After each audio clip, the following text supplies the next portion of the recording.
Let's work through permutation problem. Given a set of 7 distinct letters, how many different arrangements of 7-letter words are possible? These are the 7 letters. The first letter has 7 possible ways of arranging.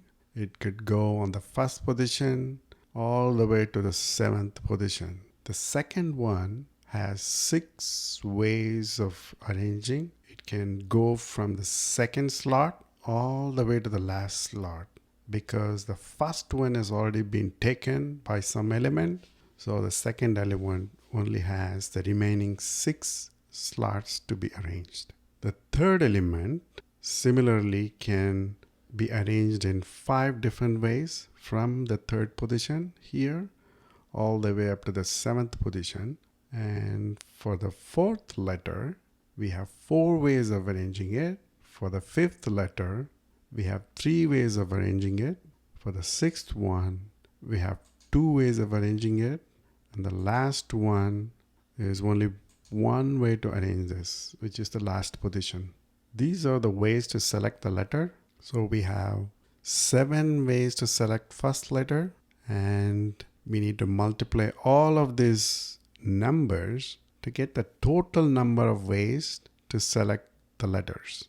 So we have n ways to choose first object, n minus 1 for the second object, n minus 2 for the third, and so on until there is only one element. This is for the last element. There is only one way to arrange the last element. Total number of permutations is given by n times n minus 1 times n minus 2 all the way up to 1. This is n factorial. So given n letters, there is n factorial ways to arrange these letters.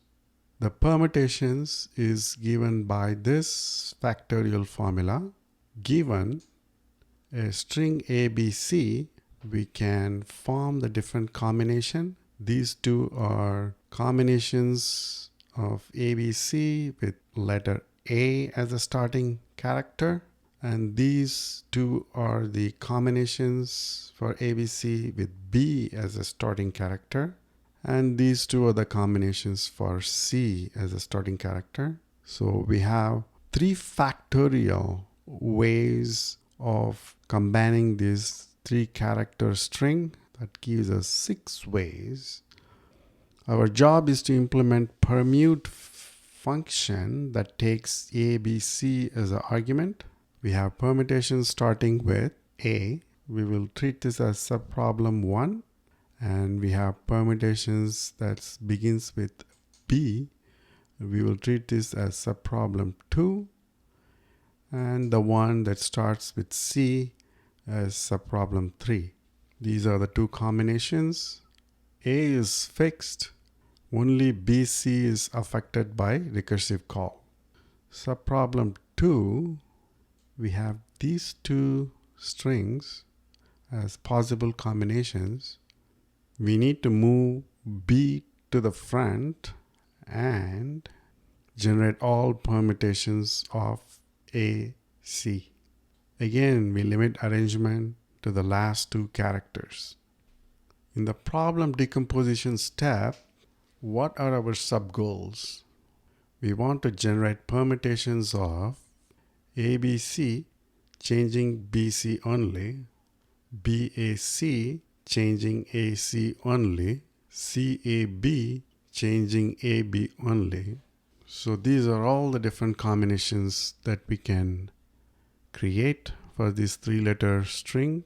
We need to generate and print all permutations of S, manipulating only those characters which occur between some position K and the end of the string. Permute must know the position which marks the boundary between the fixed letters and the letters which can be manipulated by the recursive call.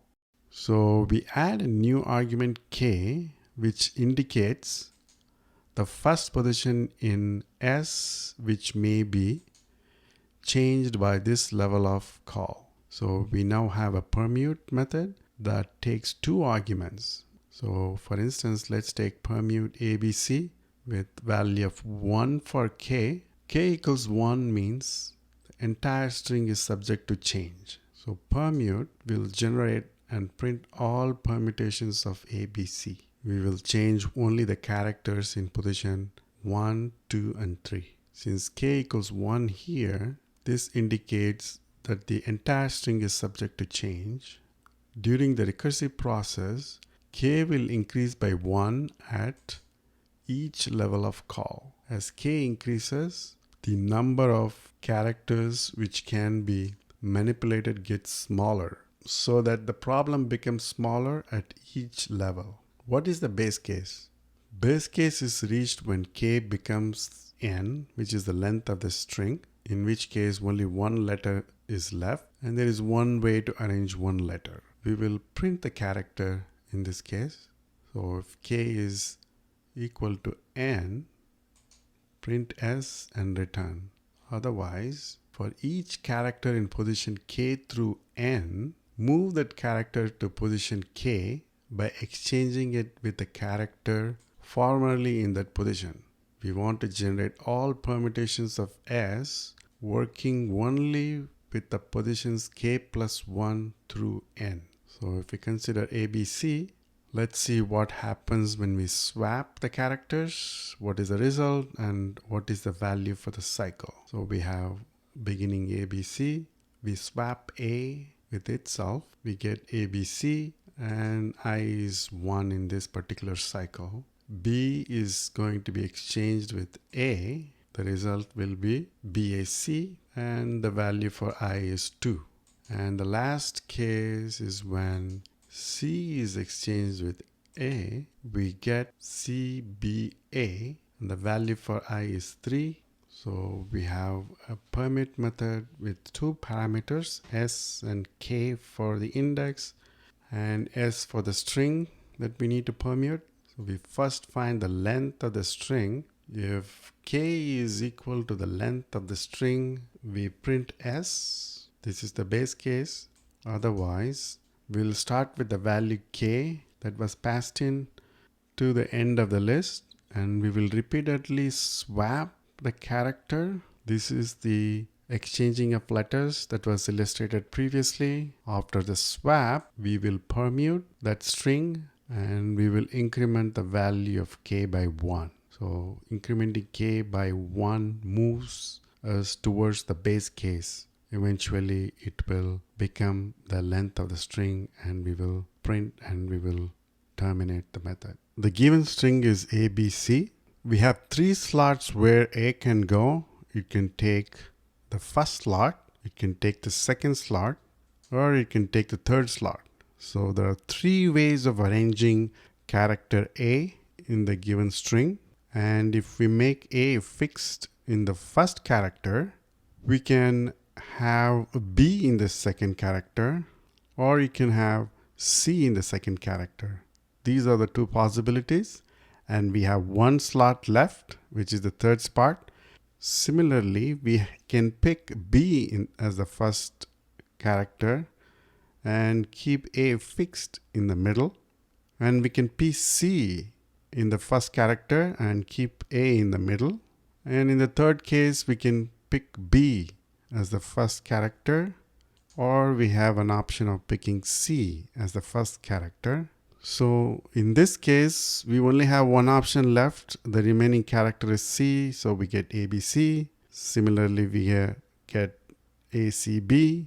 We have BAC, CAB, BCA, and CBA. The remaining characters goes into the last slot remaining. So at this level, you can see there are 3 arrows, and at this level you can see there are 2 arrows. At this level you can see there is only 1 arrow. So the arrows keep reducing until we reach the leaf of the tree. This is called the state space tree. Permuted string in the bottom is when we reach the base cases. Sign up for your free coding interview coaching call. Fuck. Sign up for your free coaching call by going to codinginterview.coach.